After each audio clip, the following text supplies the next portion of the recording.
Hello guys, তোমরা সবাই কেমন আছো? আমি তো ভীষণ ভালো আছি। আমি রেডি হয়ে চলে এসেছি ঠাকুরের অনুষ্ঠানে। তোমরা সবাই দেখো আজকে আমি কিছু বলবো না। হরে রাম হরে রাম রাম রাম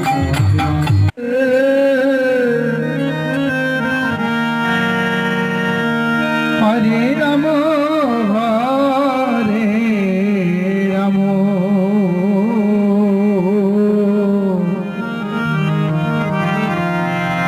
রাম রাম হরে হরে হরে কৃষ্ণ হরে কৃষ্ণ অবিচলিত থাকে